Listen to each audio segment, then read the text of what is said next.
ಅಯ್ಯಯ್ಯೋ, ಯಾರಾದ್ರೂ ಇವನ್ ಆಸ್ಪತ್ರೆಗೆ ಸೇರಿಸ್ರಪ್ಪ. Help him please. ನಮಸ್ಕಾರ ಸ್ನೇಹಿತರೆ, ಕನ್ನಡ ಕಾಮಿಕ್ ಬುಕ್ಗೆ ಎಲ್ರಿಗೂ ಸ್ವಾಗತ. DC ಅವರು ಸೂಪರ್ಮ್ಯಾನ್ ಸಿನಿಮಾ ಕಡೆಯಿಂದ ಒಂದು ಸ್ನೀಕ್ ಪೀಕ್ ಅನ್ನು ಬಿಟ್ಟಿದ್ದಾರೆ. ಇದನ್ನ ನೋಡಿ ಯಾರಿಗೆ ಏನನ್ನಿಸ್ತೋ ಏನೋ ಗೊತ್ತಿಲ್ಲ, ಆದರೆ ಸೂಪರ್ಮ್ಯಾನ್ ಅಭಿಮಾನಿಗಳಿಗೆ ಮಾತ್ರ ಎದೆಗೆ ಬೆಂಕಿ ಇಟ್ಟಂಗಾಗಿರುತ್ತೆ. ಯಾಕಂದರೆ ಇದುವರೆಗೂ ಸೂಪರ್ಮ್ಯಾನ್ ಅನ್ನು ಯಾವ ಲೈವ್ ಆ್ಯಕ್ಷನ್ ಸಿನಿಮಾದಲ್ಲೂ ಕೂಡ ಇಷ್ಟು ವೀಕ್ ಆಗಿ ತೋರಿಸೇ ಇಲ್ಲ. ಕೆಲವು ಕಡೆ ಸೂಪರ್ಮ್ಯಾನು ವೀಕ್ ಆಗಿದ್ದುಂಟು. ಲೆಕ್ಸ್ ಲೂಥರ್ ಕೈಲಿ, ಬ್ಯಾಟ್ಮ್ಯಾನ್ ಕೈಲಿ, ನ್ಯೂಕ್ಲಿಯರ್ ಮ್ಯಾನ್ ಕೈಲಿ, ಇವ್ರ ಕೈಲೆಲ್ಲ ನಾಯಿಗೆ ಒದೆ ತಿಂದಂಗೆ ಒದೆ ತಿಂದಿದ್ದಾನೆ. ಆದರೆ ನಾಯಿ ಕೈಲೇ ಒದೆ ತಿಂದಿರೋದು ಇದೇ ಫಸ್ಟ್ ಟೈಮು. ಇದನ್ನೆಲ್ಲ ನೋಡಿದ ಮೇಲೂ ಕೂಡ ಸೂಪರ್ಮ್ಯಾನ್ ಅಭಿಮಾನಿಗಳು ಎದೆಗೆ ಬೆಂಕಿ ಬಿದ್ದಂಗೆ ಆಗಿರಲ್ವಾ ಮತ್ತೆ?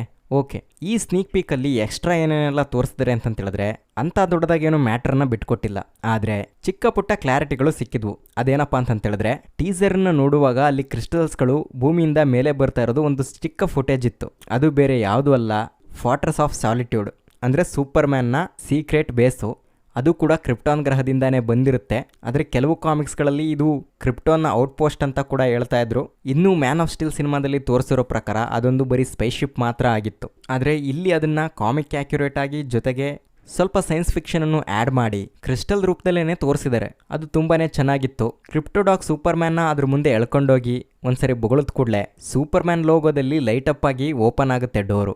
ಅಲ್ಲಿ ಒಂದು 4 ರೋಬೋಟ್ಸ್ಗಳು ಬಂದು ಸೂಪರ್ಮ್ಯಾನ್ನ ಎತ್ಕೊಂಡೋಗಿ ಅವನಿಗೆ ಟ್ರೀಟ್ಮೆಂಟ್ ಮಾಡ್ತವೆ. ಸೇಮ್ ಇದೇ ಥರದ್ದು ರೋಬೋಟ್ ಒಂದನ್ನು ನಾವು ಟೀಸರ್ನಲ್ಲಿ ಕೂಡ ನೋಡಿದ್ವಿ.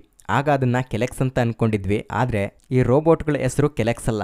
ಆ್ಯಕ್ಚುಲಿ ಕೆಲೆಕ್ಸ್ ಅನ್ನೋದು ಸೂಪರ್ಮ್ಯಾನ್ನ ಕೇರ್ಟೇಕ್ ಅಂದ್ ರೋಬೋಟು. ಅದೊಂದೇ ಸಿಂಗಲ್ ಆಗಿರುತ್ತೆ. ಹಾಗಾದರೆ ಇಲ್ಲಿ ತೋರಿಸ್ತಿರೋ ರೋಬೋಟ್ಗಳು ಯಾವುದಪ್ಪ ಅಂತಂತೇಳಿದ್ರೆ ಇದು ಸೂಪರ್ಮ್ಯಾನ್ನ ಆರ್ಮಿ ರೀತಿ ವರ್ಕ್ ಮಾಡ್ತವೆ. ಮತ್ತು ಅವನ ಐಡೆಂಟಿಟಿನ ಸೆಕ್ಯೂರ್ ಆಗಿಡೋದಕ್ಕೋಸ್ಕರ ಸೂಪರ್ಮ್ಯಾನ್ನ ಎಷ್ಟೋ ಕೆಲಸಗಳನ್ನು ಇವು ಕೂಡ ಮಾಡ್ತಾ ಇರ್ತವೆ. ಮತ್ತು ಈ ರೋಬೋಟ್ಗಳಿಗೆ ಪರ್ಟಿಕ್ಯುಲರ್ ಆಗಿ ಒಂದೊಂದು ಹೆಸರು ಕೂಡ ಇರುತ್ತೆ. ಎಕ್ಸಾಂಪಲ್ ಏಜೆಕ್ಸ್, ರೋಬೋಟ್ ಝೆಡ್, X3 ಅಥವಾ ಮ್ಯಾಕ್ಡಫಿ ಈ ಥರ. ಮತ್ತು ಅವುಗಳ ಚೆಸ್ಟ್ ಮೇಲೆ ನಂಬರ್ ಇರೋದನ್ನು ಕೂಡ ನಾವು ಅಬ್ಸರ್ವ್ ಮಾಡ್ಬೋದು.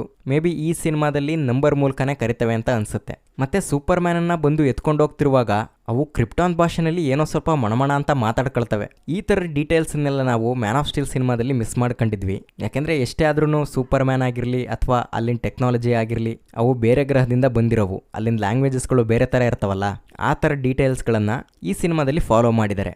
ಓಕೆ, ಸೂಪರ್ಮ್ಯಾನ್ನ ಎತ್ಕೊಂಡೋಗಿ ಮಲಗಿಸಿ ಅವನಿಗೆ 14 ಬೋನ್ಗಳು ಮುರಿದೋಗಿದ್ದಾವೆ ಅಂತಂತೇಳಿ ಕೌಂಟ್ ಮಾಡಿ ಅದನ್ನೆಲ್ಲ ಹೀಲ್ ಮಾಡೋದಕ್ಕೋಸ್ಕರ ಸೂರ್ಯನ ಬೆಳಕನ್ನು ಆ್ಯಂಪ್ಲಿಫೈ ಮಾಡಿ ಅವನ ಮೇಲೆ ಬಿಡ್ತಾರೆ. ಅದಕ್ಕೆ ಸೂಪರ್ಮ್ಯಾನ್ ಕೂಗಾಡಿ ಒದ್ದಾಡ್ಬಿಡ್ತಾನೆ. ಹಾಗಾದರೆ ಸೂಪರ್ಮ್ಯಾನ್ಗೆ ಈ ಥರ ಬೋನ್ಗಳೆಲ್ಲ ಕ್ರ್ಯಾಕ್ ಆಗೋ ರೇಂಜ್ಗೆ ಒಡೆದಿರೋದು ಯಾರು? ನನ್ನ ಪ್ರಕಾರ ಅದು ಈ ಟೀಸರ್ನಲ್ಲಿ ಸ್ಟೇಡಿಯಂ ಹತ್ರ ಸೂಪರ್ಮ್ಯಾನ್ಗೆ ಅಟ್ಟಾಡ್ಸ್ಕೊಂಡು ಹೊಡಿತಾ ಇದ್ದಾನಲ್ಲ, ಇದೇ ಕ್ಯಾರೆಕ್ಟರ್ ಆಗಿರ್ಬೋದು.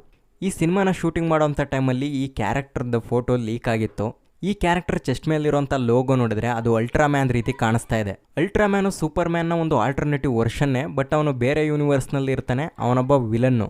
ಆದರೆ ಅವನು ಬ್ಲ್ಯಾಕ್ ಕಲರ್ ಸೂಟನ್ನು ಹಾಕ್ಕೊಳ್ಳೋದಿಲ್ಲ. ಬ್ಲ್ಯಾಕ್ ಕಲರ್ ಸೂಟ್ ಹಾಕ್ಕೊಂಡು ಸೂಪರ್ಮ್ಯಾನ್ ವಿರುದ್ಧ ಈ ರೇಂಜಿಗೆ ಫೈಟ್ ಮಾಡೋಂಥ ಕ್ಯಾರೆಕ್ಟರ್ ಯಾವುದಪ್ಪ ಅಂತಂತೇಳಿದ್ರೆ ಅದು ಸೂಪರ್ಮ್ಯಾನ್ನ ಕ್ಲೋನು ಲೆಕ್ಸ್ ಲೂಥರ್ ಕ್ರಿಯೇಟ್ ಮಾಡಿರೋ ಅಂಥದ್ದು. ಈ ಸಿನಿಮಾದಲ್ಲಿ ಅಲ್ಟ್ರಾಮ್ಯಾನನ್ನು ಲೆಕ್ಸ್ ಲೂಥರೇ ಕ್ರಿಯೇಟ್ ಮಾಡಿರೋ ಥರ ಕಾಣಿಸ್ತಾ ಇದೆ.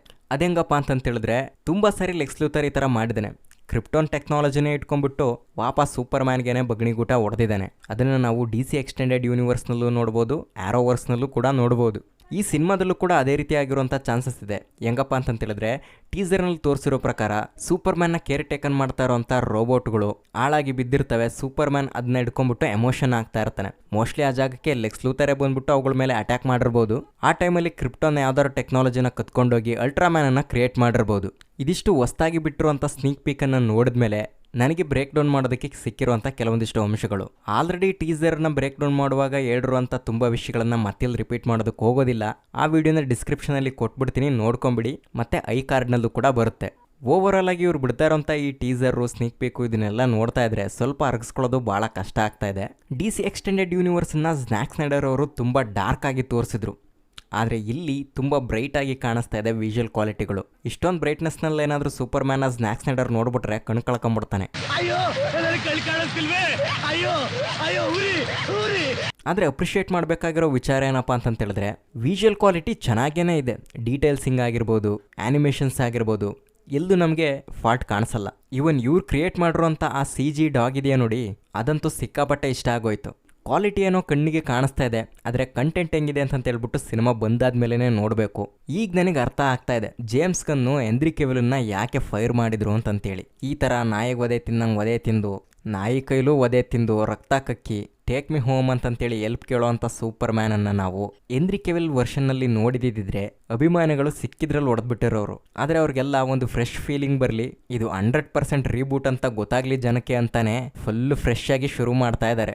ಓಕೆ, ಈಗಲೇ ಏನನ್ನು ಜಡ್ಜ್ ಮಾಡೋದು ಬೇಡ, ಸಿನಿಮಾ ಬರಲಿ. ಯಾಕಂದರೆ ಅಣ್ಣನ ಟ್ರ್ಯಾಕ್ ರೆಕಾರ್ಡ್ ಹಂಗಿದೆ, ಇದುವರೆಗೂ ಯಾವ ಸಿನಿಮಾನೂ ಸೋತಿಲ್ಲ, ಅದೊಂದೇ ಲಾಸ್ಟ್ ಓಪ್. ಓಕೆ, ಮತ್ತೆ ಮುಂದಿನ ವಿಡಿಯೋದಲ್ಲಿ ಸಿಗೋಣ. ಈ ವಿಡಿಯೋ ನೋಡಿದ್ದಕ್ಕಾಗಿ ಧನ್ಯವಾದಗಳು.